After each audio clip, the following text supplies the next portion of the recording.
Em nome de Jesus, Pai, cada criança que hoje, cada homem, cada mulher, seja fortalecido pelo Senhor, pela palavra da verdade, pelo alimento, e seja nutrido, e que nós possamos metabolizar esse alimento aqui na nossa vida. Amém, Senhor.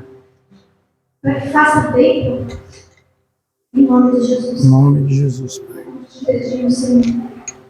Desde já agradecemos ao Senhor, pedimos que o teu nome seja glorificado nessa noite. Em nome de Jesus, a glória do Senhor. Te pedimos. Em nome de Jesus. Amém.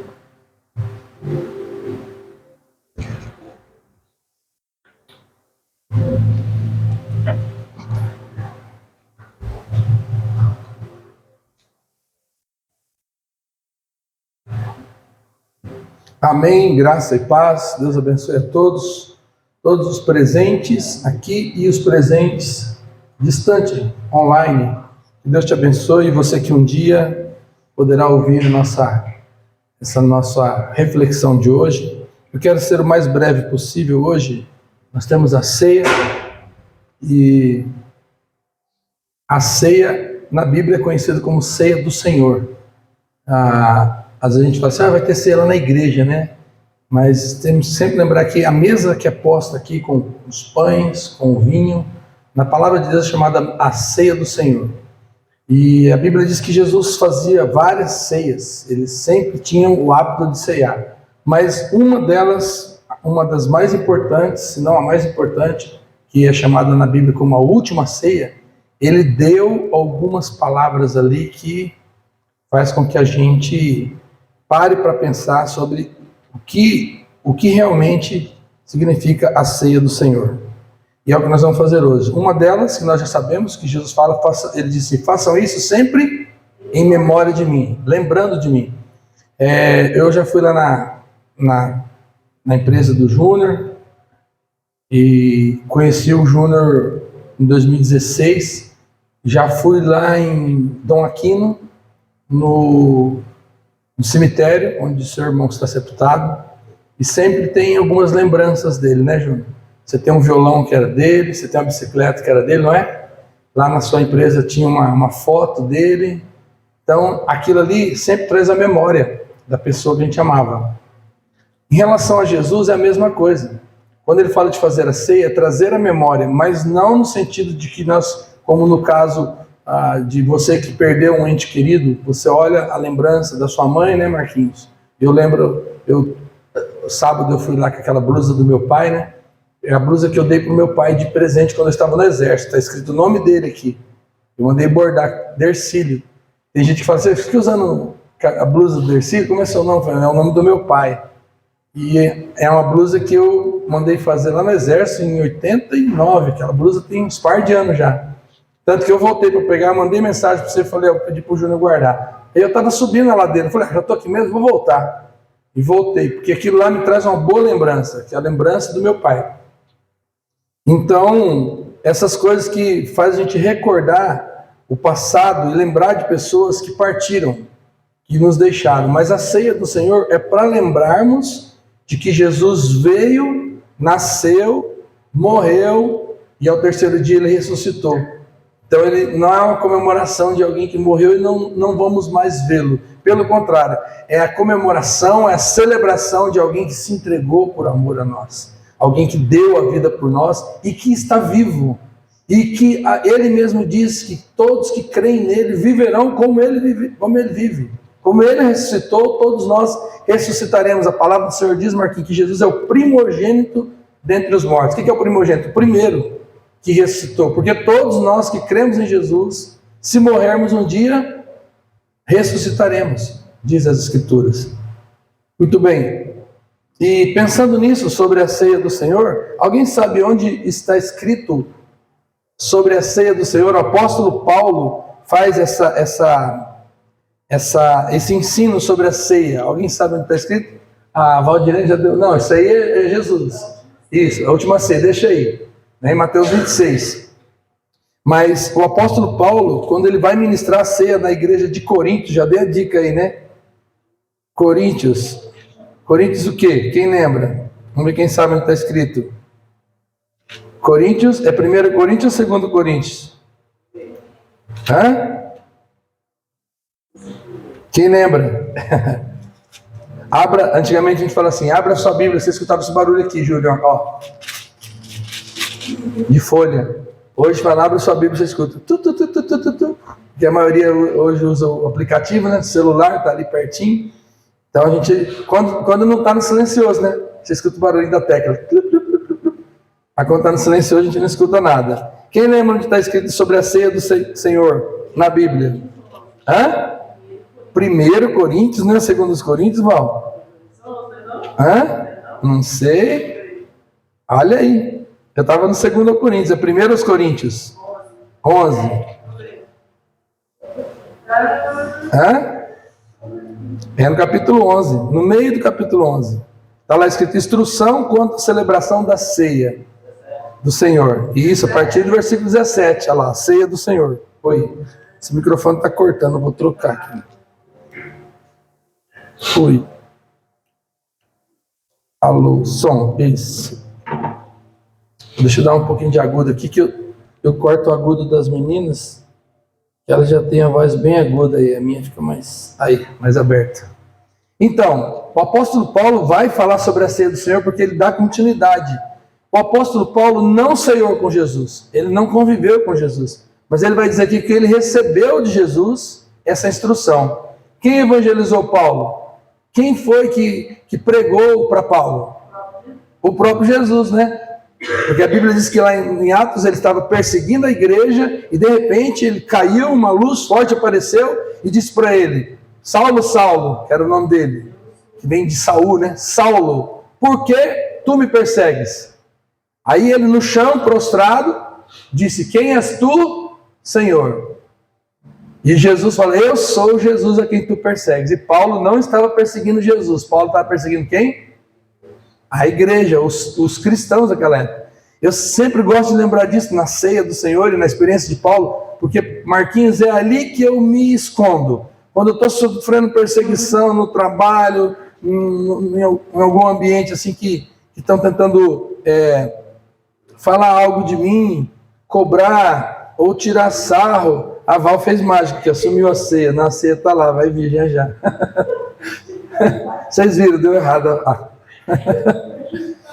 Eu lembro disso, eu lembro dessa história, que Jesus aparece para Saulo, e diz, eu sou Jesus a quem tu persegues. E eu penso assim, se Saulo estava perseguindo os cristãos, Jesus falou assim, eu sou Jesus a quem tu persegues.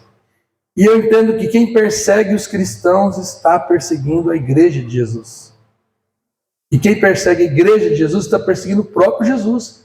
Então eu não me preocupo com esse negócio de gente falar, e a igreja, o que vai acontecer no milênio, no final dos tempos, o povo vai ser perseguido. Nós vamos, não que isso não assuste a gente, mas é que a gente sabe, segundo a palavra do Senhor aqui, que o próprio Jesus disse que essas coisas iriam acontecer, mas ele também nos dá alertas dizendo, fique tranquilo, eu vou estar com vocês. Tranquilo não no sentido de não se preocupar, mas no sentido que vai dar certo. Que no fim dá tudo certo. A Bíblia é um livro de uma história de um rei que morre pelo seu povo e que no final é vencedor. É a história de um rei que veio, deixou o seu trono, morreu para resgatar o seu povo e que no final esse rei e esse povo é vencedor. E a gente passa nessa trajetória preocupados demais com as coisas aqui da terra. Esquecendo que Jesus não veio nos salvar para ficarmos na terra. Ele veio nos salvar para nos livrarmos da maldição que existe na terra e nos levar para o céu. E onde é esse céu? Não sei se é para cima ou para baixo. A Bíblia fala que é um novo céu e nova terra. Pode ser que seja essa terra melhorada, mas eu não acredito que seja aqui este lugar. Eu não acredito que seja esse mesmo planeta. Talvez seja um outro planeta, não sei. Isso aí é conjunturas minhas.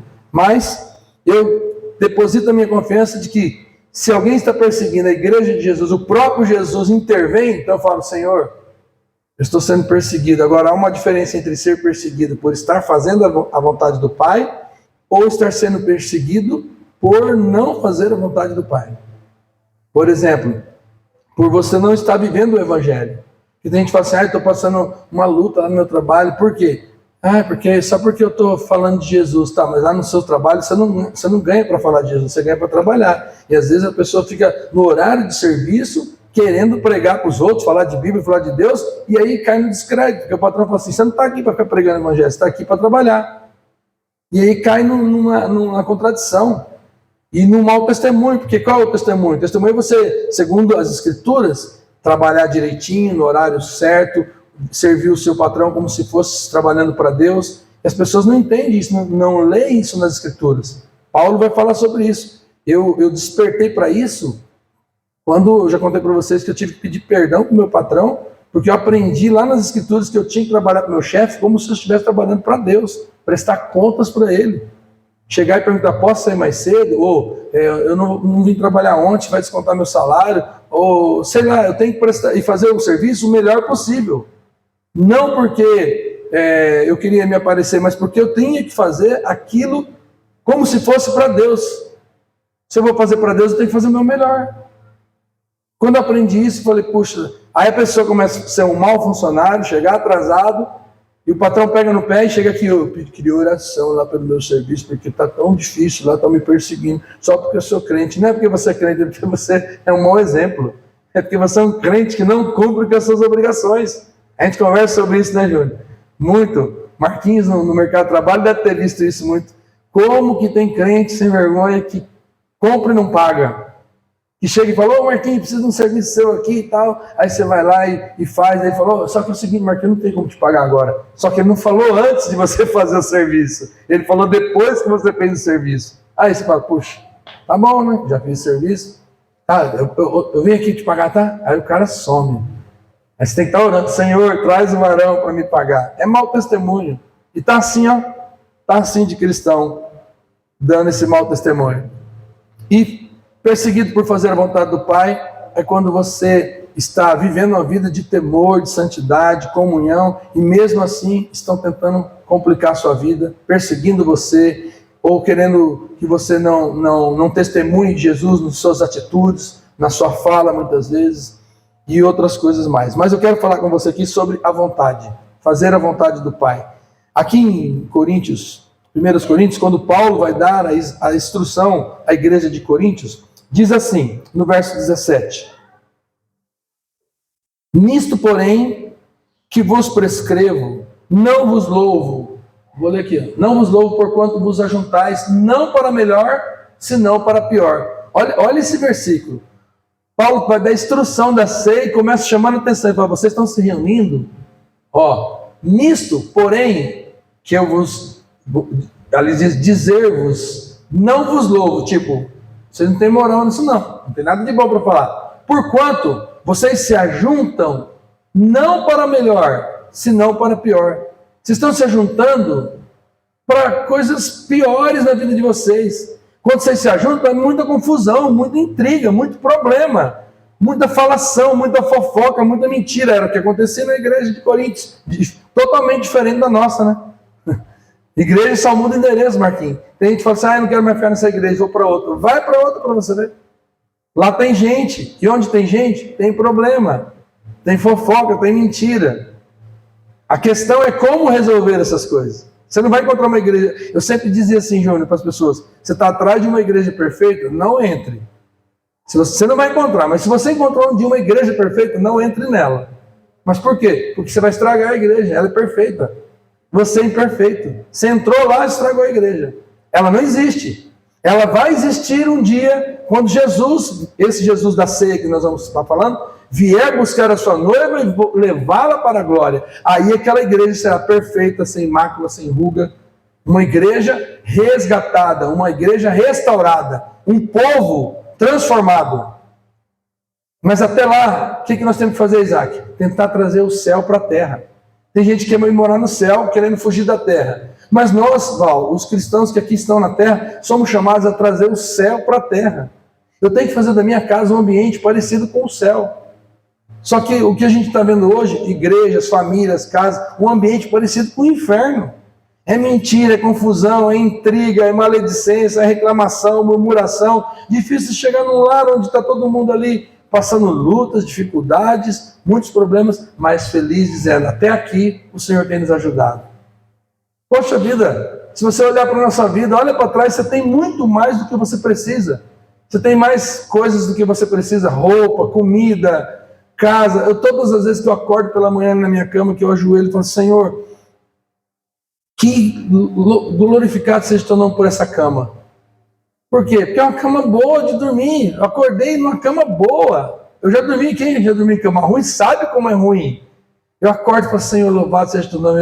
Eu tenho uma casa, eu tenho uma cama. Que cama gostosa, dá vontade até ficar mais um pouquinho, mas não posso, ter que levantar. Né? Você já começa agradecendo. Ao invés de acordar já, puxa, tem que trabalhar hoje, logo hoje. Não, você já acorda agradecendo.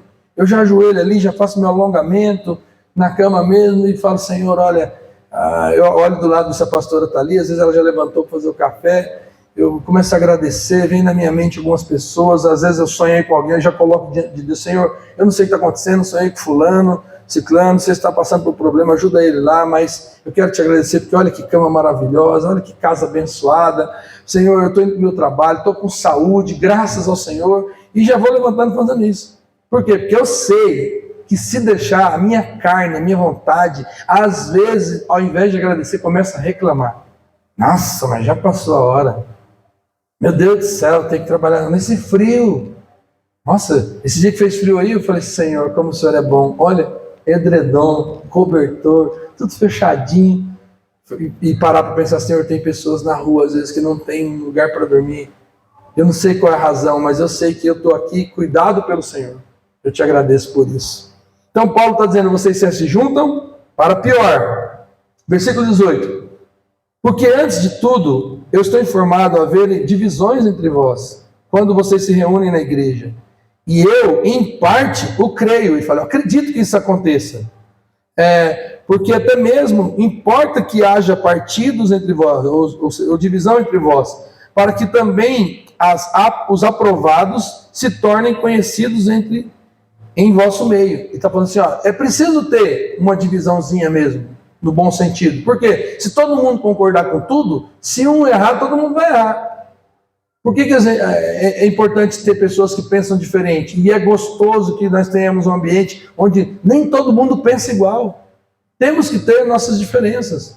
Eu sempre falo isso aqui, eu gosto de gente que caminha comigo, mas que consegue me criticar, apontar as minhas falhas, pensar diferente de mim, falar, por que não faz assim? Porque às vezes a gente está tão acostumado, fica no automático, fazendo as coisas automaticamente. Por exemplo, culto, vamos pegar, falando da ceia, vamos falar de culto.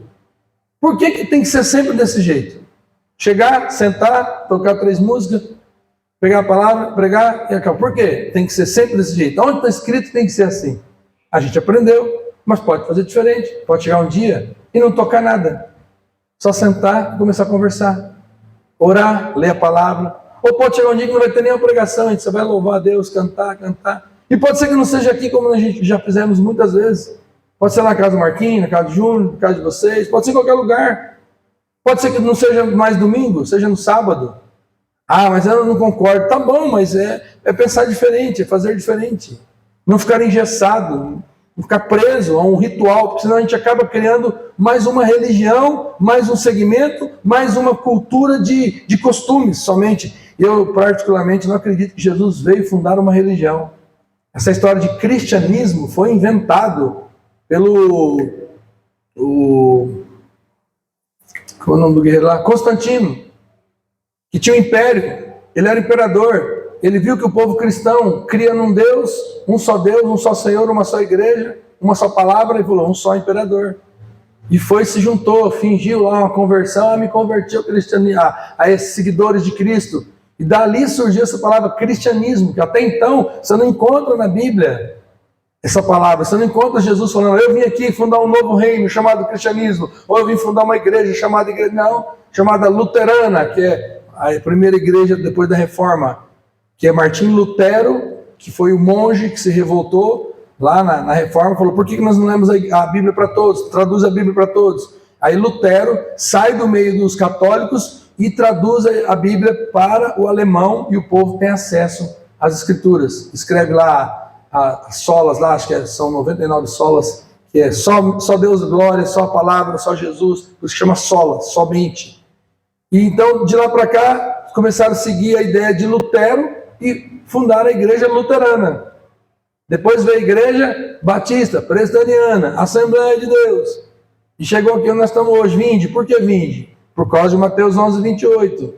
Vinde a mim, todos vós estáis cansados e sobrecarregados. Então o que aconteceu? As pessoas começaram a seguir um ritual, um costume. E Jesus vem na vida dele e ele quebra todos esses costumes. Ele cura no sábado, ele toca uma mulher enferma, ele come com pecadores, ele vai nas festas, ele faz coisas que as pessoas falam, mas tradicionalmente isso está errado. Jesus fala assim, mas por que está errado? O que eu estou fazendo que está errado? Ele fala, você está curando no sábado. No sábado não pode fazer nada. E Jesus fala assim, quem disse para você que não pode fazer nada? Se uma ovelha tua cair num buraco no sábado, você não tira ela do buraco que é sábado? Eu tiro, isso é trabalho. Se você tiraria a ovelha do buraco, por que eu não posso curar uma filha de Deus aqui? Ó? Você entende? Então Jesus vem e pega o sábado e fala assim, para quem vive em Jesus, quem crê em Jesus, todo dia é sábado. Todo dia é dia de fazer a vontade do Pai. Não é só no sábado. E nós transformamos isso para o domingo. Domingo é dia do culto. Domingo é dia de ir na igreja. O povo antigo falava, tinha até uma roupa de ver Deus, né? Que era a roupa de domingo. Aí Jesus me fala assim, você não entendeu ainda que eu quero ter um relacionamento com você diário, todos os dias? Não é só no domingo. Todos os dias. É que a gente aprendeu a querer ouvir.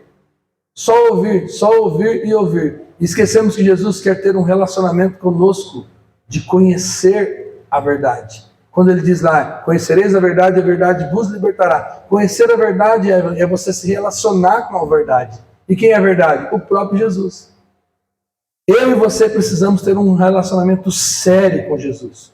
Um caso de amor com ele, mas não é religiosamente falando. É o contrário. É um relacionamento de pai para filho. Com Jesus como se fosse de irmão para irmão. Como diz a linguagem, de papo reto mesmo, conversar com ele, de saber que ele está com você hoje, aqui e agora. Pastor, mas eu não estou vendo ele. Você não está vendo e nem vai ver. Quem viu ele foi Paulo, depois de ressuscitado. Talvez você possa ter uma experiência como Paulo. Vai que Jesus aparece para você. Não sei, cada um tem uma experiência pessoal com Jesus. Eu tive algumas experiências com ele, fortes, mas ele não aparece para mim todo dia, oi, eu sou Jesus. Não, mas eu sei que ele está comigo. Por quê? Porque as Escrituras dizem, ele disse que ele iria para o céu e enviaria o Consolador, o Espírito. E ele fala lá em João 14, que vai habitar em vocês. Então, Júnior, eu acredito que dentro de mim tem um lugar secreto de Deus, onde o Espírito Santo de Deus mora dentro de mim. Quando eu paro para pensar nisso, eu não consigo acordar reclamando. Eu não consigo entrar numa briga do nada. Eu falo, peraí, o Espírito Santo acende uma luz lá dentro e fala, não vai nesse caminho. Como diz a linguagem da gurizada, não compensa. Ser louco não compensa. Não compensa. Então Paulo, ele está dizendo, é importante que haja pessoas que pensam diferente. Paramos no versículo 19, 20. Quando, pois, vos reunis no mesmo lugar, não é a ceia do Senhor que comeis. Tipo, vocês estão reunindo só para comer, mas não a ceia do Senhor. Igual a gente faz de vez em quando um almoço, um churrasco, uma festinha, a gente está ali para comer. E às vezes isso acaba virando em briga. Reclama, ai, carne ruim, ai, que bolo ruim. Ou senão, come, sai de, nossa, que comida boa. Tá. O que houve ali de louvor, adoração e agradecimento a Deus? Não, só encheu o bucho, saiu de lá satisfeito, glória a Deus, mas muitas vezes nem agradeceu por aquilo. Versículo 21. Porque ao comerdes, cada um toma antecipadamente a sua própria ceia, e há quem tenha fome, a passo que há também quem se embriague. Está dizendo, tem gente que come muito e gente que passa fome. Tem uns que tomam pouquinho e outros chegam até a se embriagar, porque toma demais. Você acha justo você estar num ambiente onde você toma muito ao ponto de embriagar e o outro não toma nada? Não seria o repartir, o compartilhar? Pode ir, Marquinhos, pode tomar, pegar o bolo aqui. Eu já comi um pedaço. Porque o bolo é pequeno, pode ser que não dê para todo mundo. E eu já comi uma vez, então deixa quem não comeu, comer primeiro. Pela educação seria isso, né? Mas eles se reuniam para fazer igual, você já viu isso, lugar que chega e come até não querer mais. Versículo 22. Não tendes porventura casa onde possa comer? e beber? Tipo, você não tem lugar na sua casa para comer e beber? Tem que ser na hora da ceia aqui, somente? Ou menosprezais a igreja de Deus e envergonhais os que nada têm? Que vos direi? Ó, Paulo, o que eu vou dizer? Vou louvar vocês por causa disso? Vou dizer que isso é bonito? Nisso certamente não vos louvo. Ele começa chamando atenção, ó, não se reúna só para reunir. Não venha comer o pão e tomar do vinho só por causa do pão ou por causa do vinho. Venha com a intenção de agradecer o significado disso, que é o sacrifício de Jesus. Aí, no versículo 23 ele começa, porque eu recebi, olha só, ele fala, eu recebi do Senhor o que também vos entreguei, que o Senhor Jesus, na noite em que foi traído, tomou o pão. Aqui eu gosto muito dessa parte da ceia. Ele começa, quando Paulo vai ensinar sobre a ceia, ele fala assim, na noite em que Jesus foi traído. Que interessante, você já parou para pensar nisso? Quem traiu Jesus naquela noite? Hã? Quem traiu Jesus? Que vendeu ele por 30 moedas de prata? Quem? Judas. Por que será que Paulo enfatiza justamente essa palavra? Na noite da traição, ele falou assim, eu vou passar para vocês que eu recebi de Jesus. Na noite em que ele foi traído, ele tomou o pão. Olha só. Tomou o pão e, tendo dado graça, partiu e disse, isso é o meu corpo que é dado por vós. Fazer isso em memória de mim. Isso o quê? O que é para fazer em memória dele? Partir o pão. Na ceia, em casa, com alguém, seja uma marmita, um pedaço de um pão, um cobertor, alguma coisa. Compartilhe o que você tem com o outro. A ceia é a simbologia de Jesus, o corpo de Jesus, o sangue de Jesus. Mas a gente pode compartilhar outras coisas que, como somos parte do corpo de Jesus, quando você compartilha algo seu, você está compartilhando Jesus com a pessoa. E ele diz lá então, faça isso em memória de mim. Por semelhante modo, quer dizer, do mesmo jeito, depois de haver ceado, tomou também o cálice, dizendo, este é o cálice da nova aliança. Olha bem, quando ele pega o pão, ele parte e diz, esse é o meu corpo, que é dado por vós. Faz isso em memória de mim. Quando ele pega o cálice, ele fala, este é o cálice da nova aliança. Você sabe por que era uma nova aliança? Quem faz ideia? Por que Jesus fala... Paulo está dizendo aqui que Jesus falou que era uma nova aliança. Hã? Porque o povo judeu vinha de aliança, aliança abraâmica de Abraão, aliança de Moisés, da lei. Ele vinha de aliança em aliança com o povo. Deus e o povo. Deus fez uma aliança com o povo. Tirou lá do deserto, do Egito, passou pelo deserto, pôs na terra prometida, e veio a aliança de Moisés, a aliança de Abraão, e agora Jesus fala assim, ó, não é mais uma aliança de lei, de mandamentos, é a nova aliança. Que aliança é essa? Aliança de sangue, mas debaixo da graça. Essa nova aliança, ela vem recheada do sacrifício de Jesus e a graça de Jesus. Se você perguntar na rua, e vier para as pessoas, você quer Jesus? Ela fala, quero. Mas qual Jesus você quer? O Senhor ou o Salvador? Porque Ele é Senhor, mas Ele também é o Salvador. Mas a maioria das pessoas só querem saber de Jesus como Salvador. Quer que Jesus salve ele, mas não quer ser submisso ao senhorio de Jesus. Prova disso somos nós. Comemos do pão, tomamos da ceia, dizemos que Ele é o nosso Salvador. Morreu na cruz, mas quando ele fala na Escritura, ame sua esposa, não traia ela, não minta, não trapaceie, trabalhe com seu funcionário como se fosse para Deus, seu patrão. Colabore, ajude, socorra, perdoe. A gente não vai fazer. Porque isso é receber, é você entrar debaixo do senhorio dele. Fala, Senhor, eu não sei o que fazer. Eu não sei como fazer. Jesus fala, eu te ensino. Está aqui na palavra. Está aqui nas Escrituras. E eu estou falando sobre isso porque aqui entra a questão do que eu queria dizer, sobre a vontade. Sabe qual é a nossa vontade? A vontade nossa é viver sem Deus, mas como se nós fôssemos Deus. fazendo a minha própria vontade. Você já parou para pensar que em nenhum momento na Escritura você vai ver o diabo chegando e falar assim: Evelyn, faça a minha vontade, faça o que eu quero. Você não vai encontrar nenhum texto dizendo que o diabo veio e falou: ó, faça o que eu quero, cumpra a minha vontade. Não, o diabo sempre vem falando: ó, faça o que você quiser, faça a sua vontade. Come do fruto, porque se você comer, você vai ser igual a ele. Você vai ter sua vontade livre, seu poder livre, você vai saber discernir o bem e o mal. Imagina Eva: mas você acha que eu devo comer? Não sei. Ele disse que vai morrer? Não morre nada, come para ver. O inimigo sempre vai vir tentar fazer com que a gente cumpra a nossa vontade. Por isso que o discípulo de Jesus não pode estar com a mente voltada a cumprir a sua vontade própria. Ele tem que buscar a vontade do Pai. Negar a si mesmo, tomar a cruz, morrer, nascer de novo. Jesus fala lá em João, aquele que me ama, guarda os meus mandamentos e cumpra a vontade do meu Pai. Agora, como que você vai cumprir a vontade do Pai se você nem nas Escrituras você lê para conhecer quais são os textos, os elementos, as direções que Deus deixou nas Escrituras para nós vivermos a vontade dele? Você fala assim, muita gente fala assim: eu faço aquilo que me faz feliz. Vai fazer o que te faz feliz. Possivelmente vai ser longe de Deus, porque a felicidade da nossa carne muitas vezes é puramente mundana.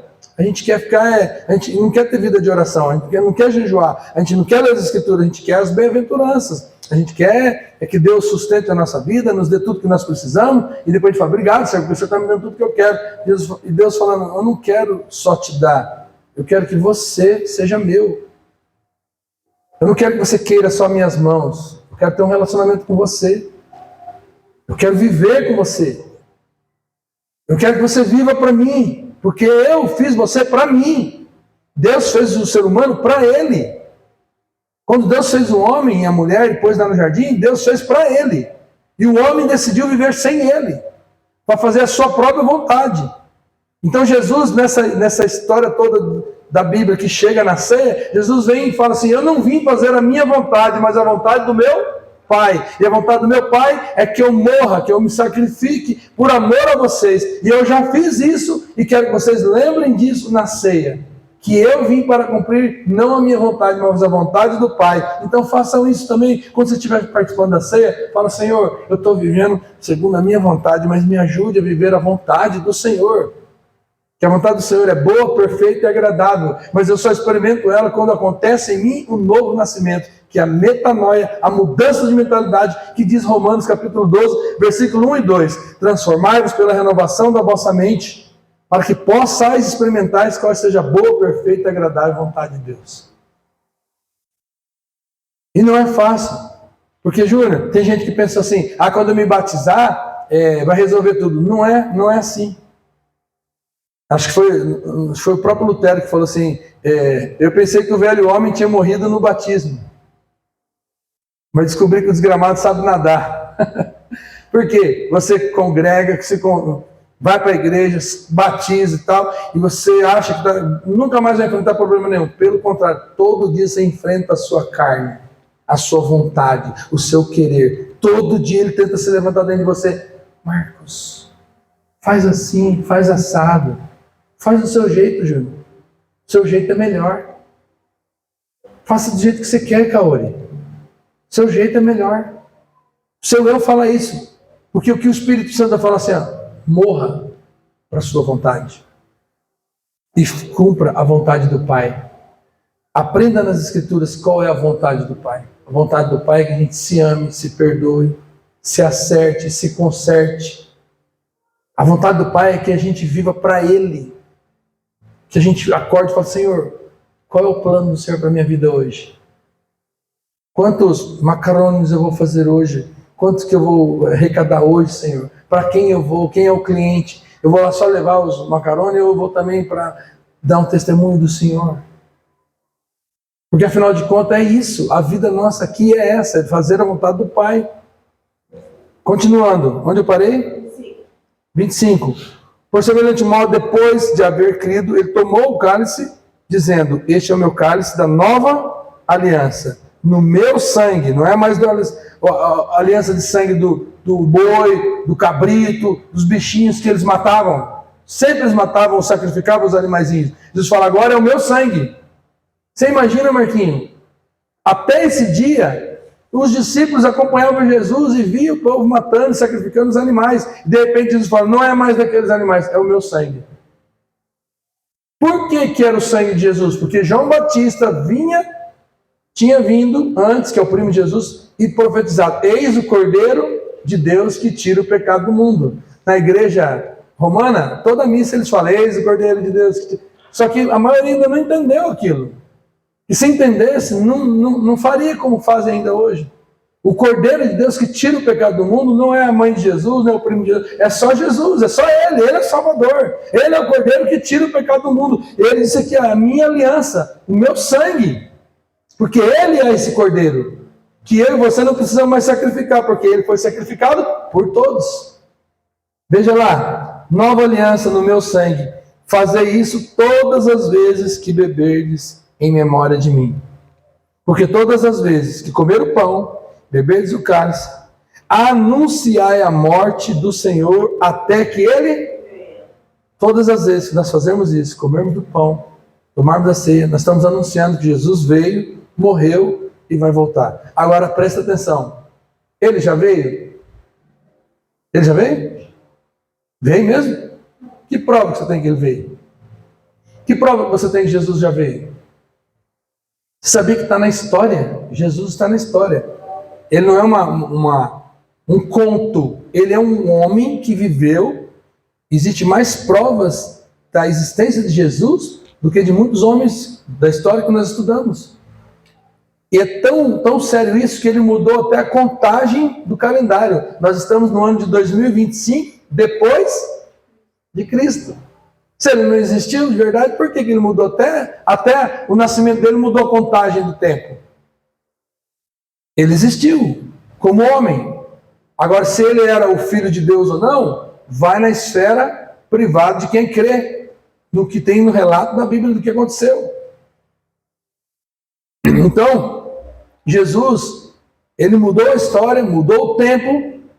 E aqui quando ele diz, todas as vezes que comerdes do pão, beberdes do cálice, anunciai até que Ele está falando dele na terceira pessoa, até que Ele venha. Ele quem? O Senhor. Ele já veio? Ele já morreu? Ele já ressuscitou? E que dúvida que você tem que Ele voltará? Se essas coisas todas já aconteceram. O povo do Velho Testamento morreram crendo nisso, sem vê-lo, sem vivenciar a morte dele. Nós passamos pela história: ele veio, nasceu, morreu, ressuscitou, a história aconteceu, e tem alguns de nós que ainda não acreditam nisso. O povo lá atrás morreu acreditando, nós passamos pela história, aconteceu, e alguns não acreditam nisso ainda. E tem mais outra coisa: tem uns que estão aqui e não acreditam que ele voltará. E ele vai voltar. E mais, ele já está voltando. Eu não gosto de fazer essas pregações de catástrofe, se prepare de terror, não. Mas eu tenho uma coisa na minha cabeça: Jesus está às portas. É que a gente pensa que vai acontecer alguma coisa muito grande para depois ele voltar. A Bíblia diz que pode ser num piscar de olhos. A Bíblia diz que ele virá como ladrão. O ladrão avisa quando vem? Não. Mas ele virá como ladrão para quem não está esperando ele. Porque quem espera um ladrão põe cadeado, põe cerca elétrica, põe um cachorro, põe uma câmera. Você está esperando que uma hora ou outra o ladrão venha, né? Então você está se guardando. E o crente em Jesus também não está esperando Jesus como ladrão, está como a noiva, esperando o noivo. Tipo, quem aqui fez enxoval quando foi casar? A pastora também. Eu lembro quando conheci ela, já tinha umas coisinhas lá, mostrou umas roupinhas lá e tal, depois começou a juntar mais coisas, porque ela estava se preparando para o noivo. E nós, que somos a igreja de Jesus, nós não vamos ser pegos de surpresa se esperarmos o noivo como a noiva aguarda o noivo. E como que uma noiva aguarda o noivo? apaixonado, não vendo a hora de encontrar com Ele. Até isso está se perdendo, né? Até isso você já não vê mais. A noiva aguardando o noivo. Eu gosto dessa analogia que Paulo faz de Jesus, a noiva e o noivo, e o próprio Jesus no Apocalipse vai falar sobre isso. Mas, às vezes, Júnior, isso está tirando de nós homens, do nosso lado homem de ser, quando fala, você é a noiva. Eu noiva? É porque Jesus é o noivo, mas é só uma simbologia. Nós somos a noiva de Cristo como igreja, mas eu não sou uma mulher, eu sou um homem. Sou chamado para ser um homem segundo Jesus. Jesus era um homem amoroso, duro, sincero, fiel, e eu tenho que ser assim também. Eu tenho que lembrar que eu tenho que ser como Jesus. Eu tenho que fazer meu papel de homem em casa, cuidar da minha casa, dos meus filhos, da minha esposa, fazer as minhas obrigações. Não ser o macho alfa no sentido de mandar na mulher, mas de ser o homem segundo as Escrituras. Daí eu vou fazer a vontade do Pai. Lembra de Pedro? Maridos, amai vossas esposas como Cristo amou a igreja. Como Cristo amou a igreja? Morrendo por ela. O próprio Pedro fala isso. Homens, amem a esposa de vocês igualzinho Jesus amou a igreja. Aí ele fala assim, tá bom, vou amar igual Jesus amou a igreja. Você sabe como Jesus amou a igreja? O cara não sabe, não estudou, não pesquisa. Jesus não amou a igreja traindo ela. Jesus não amou a igreja falando mal dela. Jesus não amou a igreja querendo o mal dela. Jesus amou a igreja, segundo Pedro vai dizer, se entregando por ela, morrendo por ela. E é assim que eu e você, homem, temos que ser pelas nossas esposas. Mas contrapartida, as esposas também devem fazer o seu papel, que é amar. Não fala. A Bíblia não fala para a esposa amar o marido, fala para respeitar o marido. O homem, é claro o mandamento, ame as vossas esposas. E não é de qualquer tipo de amor, não. É amor igual de Jesus pela igreja. Esposas, sejam submissas a vossos maridos. Respeite ele. Tenha respeito por ele. E muitas vezes, isso está sendo totalmente o oposto. Isso passa por onde? Vontade. Qual que é a sua vontade? A vontade, às vezes, é matar o Marquinhos, não amar ele, né? Às vezes é isso, mas aí você vai para a Escritura e fala, Senhor, a minha vontade é pegar essa moto aqui e virar para o lado de barra e ver até onde esse tanque vai, porque, meu Deus do céu, é assim nos relacionamentos. Mas aí você vai para a Escritura, você vai para o Espírito Santo e fala, calma, vai passar. Resolva esse problema. Aqui nós começamos o texto, Paulo falando que tinha problemas entre os irmãos. O problema não é ter problema. O problema é como se comportar diante do problema. Como resolver o problema. Aí que passa, você vai fazer a sua vontade ou a vontade do Pai? Não, vou fazer a vontade do Pai. Qual que é a vontade do Pai? Que eu chegue e peça perdão, que eu me conserte, que eu fale, eu errei, me desculpa. Por quê? Nós vamos comer da ceia. Se eu for comer da ceia dizendo que eu sou irmão e estou em pecado com você, a gente não se acertou, isso não vai fazer bem para nós. Paulo vai dizer isso aqui no restante, depois você lê em casa. Ele vai dizer isso aqui no restante aqui, ó.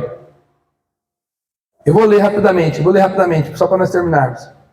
Versículo 26. Porque todas as vezes que comeis o pão e beberes do cálice, anunciai a morte, a salvação e a morte do Senhor até que ele venha. Versículo 27. Por isso, aquele que comer o pão e beber do cálice do Senhor indignamente será réu do corpo e do sangue do Senhor. Examine, pois, o homem a si mesmo, e assim coma do pão e beba do cálice. Ele fala, examine você, a você mesmo. Ele não fala assim, examine e não coma. Ele fala, examine e coma. Porque ele acredita aqui para mim que você se examinando, você fala assim, eu estou errado. Eu preciso levantar agora, ir lá e pedir perdão. Por exemplo, se eu estou brigado com o Júnior aqui, ó. Ele vem aqui na igreja, mas eu estou brigado com ele. E nós não se acertamos, a gente vai comer do pão aqui sem, pelo menos, falar, ô Júnior, é o mesmo sangue, é o mesmo pão, cara, é o mesmo corpo. Nós somos irmãos, não podemos ficar desse jeito. Me perdoa, Júnior. Não, beleza, tá perdoado, estamos juntos. E vamos comer do pão para que isso faça bem para nós. Olha o que Paulo vai dizer. Se não for assim, isso vai fazer mal. Veja só. Pois quem come e bebe sem discernir o corpo, come e bebe para juízo. Juízo, lei, de si mesmo. Eis a razão porque há entre vós fracos e doentes, e não poucos que dormem. Porque se nós julgássemos a nós mesmos, não seríamos julgados. Mas quando julgados, somos disciplinados pelo Senhor, para não sermos condenados com o mundo. Versículo 33. Assim, pois, irmãos meus, quando vos reunis para comer, esperai uns pelos outros. Se alguém tem fome, coma em casa, a fim de que não vos reunirdes para juízo. Quanto às demais coisas, eu vos ordenarei quando for ter convosco. Olha só o versículo 30. Eis a razão porque há entre vós fracos, doentes e gente, aqui fala os que dormem, mortos, que morrem. Marquinhos, eu tive uma experiência de tomar ceia e ser curado. Estava com pedra no rim, morrendo de dor. Falei, Senhor, eu vou tomar essa ceia. A palavra diz isso. Na hora que eu tomei a ceia, na hora passou a dor. Isso pode acontecer para o bem ou para o mal. Depende de como você vai tomar a ceia. E é o que nós vamos fazer agora. Flor, traz as crianças. Nós vamos tomar da ceia. Mas eu queria que você soubesse e praticasse o que as Escrituras diz. Examine você a si mesmo. Se você chegar aqui e falar assim, não, eu posso comer porque eu sou bom, eu sou o cara, já está errado. Todas as vezes que eu chego diante da mesa, eu falo, eu não sou digno de comer desse pão nem tomar desse cálice. Eu não sou digno. Mas só posso porque Jesus pagou o preço por mim. Só posso comer do pão, tomar do cálice, porque Jesus resolveu a minha parada. Porque Jesus resolveu olhar para mim e falar, Marquinhos, pode comer, eu garanto.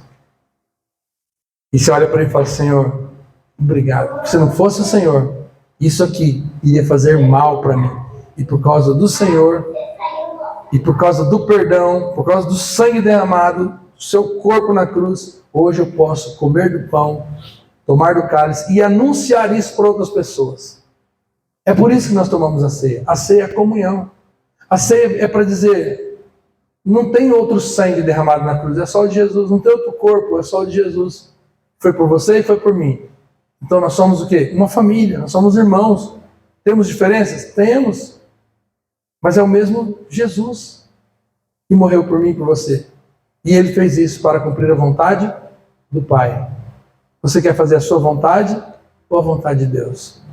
A vontade de Deus é que você participe da ceia, que você tenha comunhão, que você se relacione. A sua vontade e a minha, carnalmente, é fazer igual Adão, se esconder do Senhor por causa do pecado. Parar de cultuar, parar de ir na igreja, parar de ler a palavra. Isso tudo é se esconder do Senhor. Mas se expor e dizer, Senhor, eis-me aqui, eu sou uma pessoa errada, eu errei nisso e erro em muitas coisas. Escuta o que eu vou te falar. Jesus não quer só resolver o que você faz. Jesus veio para resolver o que você é. Diz que uma mulher, vou terminar com essa fala, arrumou um namorado e marcou o horário com ela lá no shopping. E ela foi, ficou lá esperando ele e não apareceu. E ela ficou esperando, não apareceu. Aí mandou mensagem, atrasei aqui, não deu para ir. Então tá bom, amanhã a gente se encontra então. Tá, e marcou no outro dia para se encontrar de novo. Ela foi lá, ficou esperando, e ele não apareceu de novo. E ela ficou brava com ele. Ficou zangada com ele. No final das contas, depois de vários encontros e desencontros, ela descobriu que ele era casado. Ele não foi aquele dia porque teve outro compromisso com a família, ela não pôde ir. A princípio ela ficou chateada com ele, pelo que ele fez. Mas depois que descobriu, ficou chateada pelo que ele era. Ele era um homem casado, que não deveria estar fazendo aquilo. Você está entendendo? Eu estou fazendo uma analogia para você entender que não é o que você faz somente, mas é o que você é. Eu e você somos pecadores, merecíamos o inferno, não tínhamos saída, salvação em nós mesmos. Jesus vem e resolve isso para nós. Resolve quem somos, não só o que fazemos. Então não adianta você querer ficar tentando fazer um monte de coisa para criar performance. Você tem que reconhecer que você não é nada diante da mesa do Senhor. Fala, Senhor, eu não sou digno de comer isso, mas vou comer, porque o Senhor me incluiu na salvação. O Senhor olhou para mim com misericórdia. O Senhor me chamou de filho. O Senhor me amou primeiro, diz as Escrituras. Ele nos amou primeiro. O processo todo da salvação, primeiro partiu por Jesus. Foi Jesus que disse: Valdirene, você é minha. Eu quero você. Não foi você que, e talvez, até esse processo de você querer, foi obra dele dentro de você. Foi o Espírito Santo que falou: Kaori, eu quero você para mim, você é minha. Aí você fala: Senhor, eu não mereço. Pois é, não merece mesmo. Por isso que eu tive que fazer todo esse processo. Sangue e do meu corpo, por amor a você. Vamos orar? Fique de pé, você vai vir aqui para nós cearmos junto. Que Deus abençoe a sua casa, a sua família, a ceia do Senhor aí na sua casa, em nome de Jesus. Que haja bênção sobre o seu lar, sobre a sua família.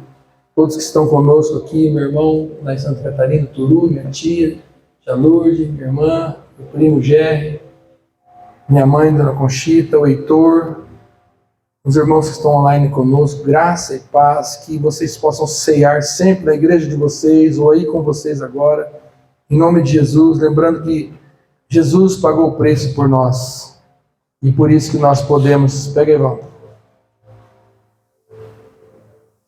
comermos do pão. Vem mais para cá, gente. Em nome de Jesus. Agradecer ao padeiro que nos cedeu o pão da ceia, sempre tem feito isso. Que Deus abençoe a padaria dele, o serviço dele, da Marjorie. Em nome de Jesus, a família deles, os irmãos que contribuem conosco. Nós queremos dizer que estar aqui diante dessa mesa, Senhor, é o maior privilégio da nossa vida. Não somos dignos de nada. Se temos hoje o pão e o vinho, é porque Jesus pagou o preço por nós. Abençoe esses elementos, ó Deus. Nós vamos partir do pão para demonstrar a comunhão. Vamos tomar do suco, o vinho, que simboliza o sangue de Jesus. Obrigado por ter tomado o nosso lugar na cruz, Senhor. Eu não mereço, Pai. Não mereço isso. Mas agradeço ao Senhor que nos deu a oportunidade de celebrarmos juntos a ceia do Senhor e anunciar a volta de Jesus. O Senhor diz que um dia cearemos com o Senhor na glória. Oh, que maravilhoso será esse dia. Eu não sei que tipo de pão será, que tipo de vinho será. Só sei que será o melhor de todos, porque o Senhor só faz o melhor. O Senhor transformou a água em vinho naquela festa, e quando o homem experimentou, disse: por que vocês deixaram o melhor vinho para o final? Eu acredito sempre nisso, que o Senhor sempre faz o melhor. Graças te dou por essas famílias que estão aqui, os que estão conosco online, em nome de Jesus. Amém, Senhor. O texto diz que Jesus pegou o pão, ele primeiro partiu o pão, depois deu graças, e nós agradecemos por esse pão, Senhor, que é a simbologia do corpo de Jesus na cruz do Calvário. E a palavra diz que o Senhor deu aos discípulos, dizendo: este é o meu corpo. Nós queremos fazer da mesma forma. Marquinhos, compartilhe com os irmãos, Valdirene, compartilhe com os irmãos o corpo de Jesus, o pão vindo do céu, o pão que simboliza o pão de cada dia, o pão que simboliza o alimento, o pão que simboliza a vida, sustento da nossa vida, em nome de Jesus. Em nome de Jesus.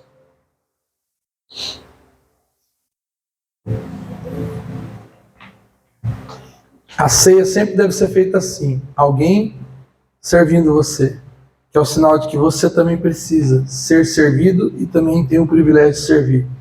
Da mesma forma, ele tomou o cálice, deu graças e deu aos discípulos, dizendo: este é o sangue. Ele disse: este é o meu sangue da nova aliança. Hoje a gente pode tomar. Naquele dia eu fico imaginando a cara dos discípulos quando Jesus disse: esse é meu sangue. Eles não vão tomar. Tem que tomar o seu sangue. Vocês não estão entendendo nada agora, mas vão entender. Hoje nós entendemos que isso aqui é só para celebrar a vitória de Jesus. A vitória de Jesus. A vitória de Jesus. Ele venceu com a sua vida.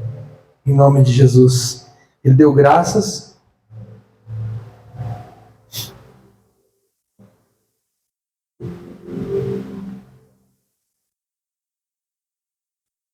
E deu aos seus discípulos, dizendo: este é o meu sangue, o sangue da nova aliança, a simbologia da grande festa que nós teremos no céu.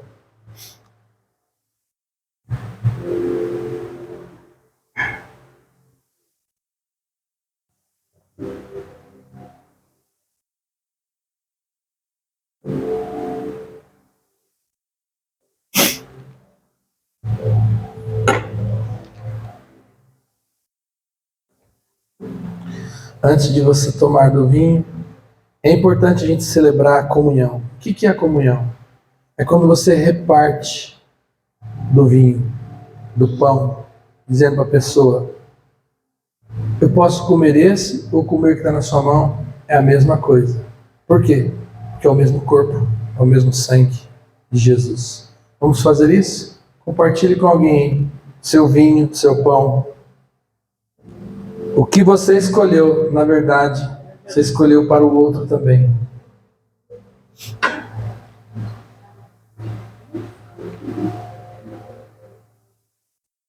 O mesmo sangue derramado na cruz, por mim e por você. O mesmo sangue derramado na cruz por mim e por você. Em nome de Jesus. Não tem diferença nenhuma. Vem pra cá.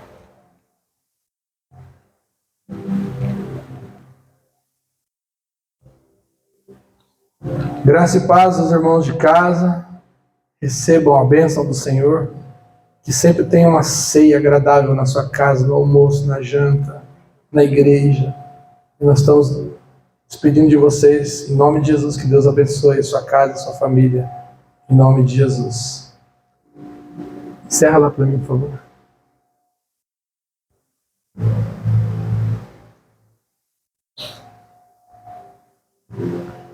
Eu queria que você, ao comer do pão e tomar do cálice hoje, você fizesse uma aliança com o Senhor. Faça uma aliança com Ele de fidelidade. Diga: Senhor, eu quero te servir todos os dias da minha vida. Quero me relacionar com o Senhor diariamente. Não quero só comer o pão. Eu quero que este pão seja efetivo dentro de mim todos os dias. Eu não quero só beber do vinho. Eu quero receber do sangue de Jesus na minha vida, me purificando de todos os meus pecados, todas as minhas falhas, de tudo aquilo que eu faço, mas principalmente daquilo que eu sou. Um pecador, uma pessoa que, se deixar, eu vou viver pela minha própria vontade. Mas eu faço uma aliança com o Senhor hoje, de buscar a tua vontade antes da minha, nas Escrituras, na tua palavra. Coma do pão e beba do vinho em nome de Jesus.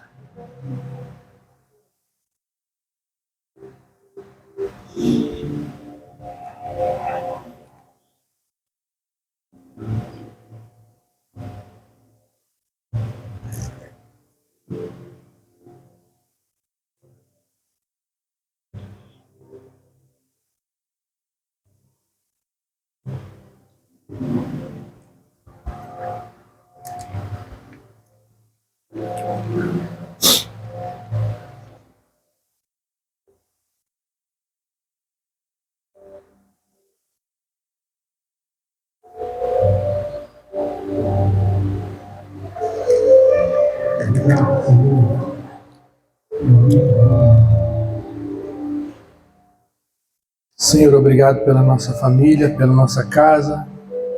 Obrigado pela tua igreja, pelos irmãos aqui reunidos. Obrigado pela ceia do Senhor. Graças te damos por isso. Em nome do Senhor Jesus. Bendito seja o teu nome, Senhor. Todas as vezes que nos reunirmos aqui, ou em qualquer lugar para ceiarmos, seja por gratidão ao Senhor. Em nome de Jesus. Amém, Senhor. Amém.